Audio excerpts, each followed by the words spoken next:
I saw something one time in a bookstore that was kind of intriguing. I actually got it. It was a magnet. I can't remember exactly what it said, but it was something about, would you like to start a misunderstanding? Text someone. And if you want to start a misunderstanding, don't text someone. That is so very, very true. So many people end up in my office having heard something or trying to interpret something or trying to fix a misunderstanding or. And it's really quite a shame because at my age, 66 years old, I'm looking at life and saying, there's a whole lot more to it than those little bitty words that are on that little screen that you have in front of you. But for so many people, especially younger generations, that seems to be where their focus is, their mind is went, because that's what they're being brought up in. That's become a part of life. I would certainly not have to have a telephone if I didn't have my businesses. I would not have them. I like quiet, I like serenity, I like peace, but I also like being part of the world. And at this point, part of the world is technology. So with all this, it's kind of hard to stay out of the computers and the tech and everything. It's to the point where everybody's so comfortable with it. I can be at a table someplace and watch three people talk to each other on the phones instead of to each other. They can turn around and say, hey, how are you? And they're speaking to each other with the text going back and forth. And so putting all the miscommunication with the text aside for a moment, it's done a lot of other things to us in the world that I'd like to address, because we are losing so many things that were very, very important to us before. Anybody that's close to my age would know it's like there's no quiet left in the air. There always has to be something on. Somebody's always texting or email or they're not calling so much anymore. But that connection is causing some, you're never off. You never get to be off. When you see people, you get to give them a hug. You get to give them a smile. When people see you smile at them, they get hormones that dance inside of them, and they feel better. And that's not the same as when you receive a text on your phone. I had this happen the other day. I had to call a plumber, and I couldn't even find a plumber that would actually answer the phone. I got AI bots for each and every one. And I finally just told the last one, I'll figure something else out. Thinking about that, why did I even think it was more human? Because we're made to be with humans. We're not made to be with all these technologically advancing, I don't even know the right words for it. But we're made to be more with humans. We're made to be more with things that can connect us, connect our body, our minds, our souls, our being. Some of the other things that just came to me about things that we are missing. When I was young, kids played in the yards. If you drive by most neighborhoods, there are no kids playing, and you know that there are kids in a lot of neighborhoods that are not playing in the backyard. They aren't on their swing set. They aren't going down to the neighbors and saying, hey, come on over, let's do a lemonade stand, or, whatever else that the kids might come up with. There's no neighbors standing on the lawn. Moms and dads getting to know each other, and the kids getting to hang out together. It's quite a change.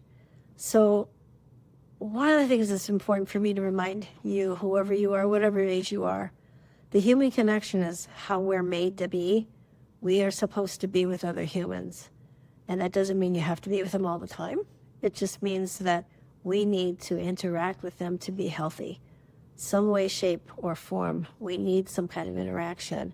The things I found over my 3 decades of practice were when I have my hands on a body, it tells me their history, it tells me their scars, it tells me all about them in ways that they've even probably forgotten, but are still holding them hostage. And with the lack of connection, we really don't have opportunity to work through those, let them go, talk things out, or whatever it is that we need to do with those scars of life. Sitting in front of a screen or talking on a Zoom call, that's not the same as being with a human. That's not the same as feeling their vibration, looking at their smiles, seeing what it really feels like to be next to them. You can see a picture of a lot of people, but when you stand next to them, when you're with them, it's a completely different experience. And that is something that the younger generation is going to be missing if we're continuing to be on all this AI, telephone, computer, all the stuff I don't even know the words for. So what I'd like to encourage people to do is stay integrated. I've done a series on something called the art of alignment, and that means best place, best time, right place, being all that you can possibly be in any way, shape, or form, body, mind, spirit, and soul, even intellect. And in that process, I have to say we need humans. We definitely need the humans. At 66 years of age, here's some things that I want to tell you that you really have to keep doing, or start doing if you haven't been doing it for a while. Something as simple as going to the YMCA, being with other people. Little kids in swimming pools, little kids doing gymnastics, some doing boxing, some doing karate. Whatever it is, people your age, people younger than you, keeps your soul alive. Might be a book club. It might be somebody that would be great to meet at a book club.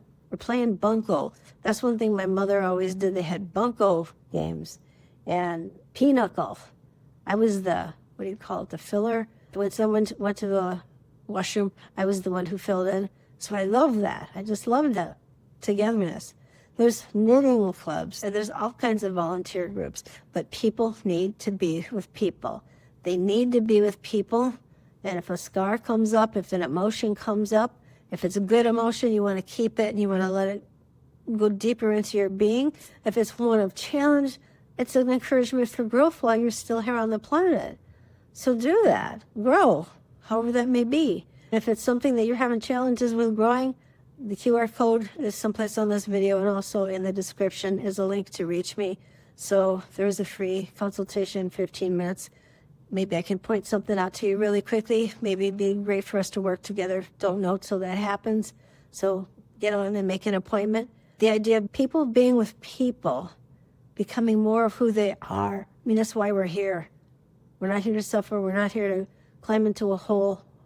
Or literally, we need other people. We do. So if you feel like you need any help from me or anything in this video was of interest to you, please like and subscribe and share. I see a lot of people share my information, and that's fantastic. I recently had someone who studied the REI method. Actually, it was a client of mine. She saw one of the videos.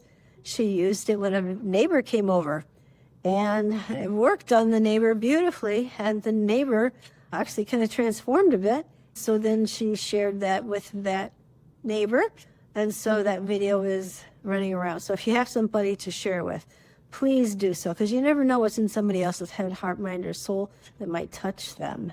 And then you'd be giving them a leg up to freedom. So thanks for the time that we spent together. If I don't speak to you personally, I wish you the best in everything you possibly do.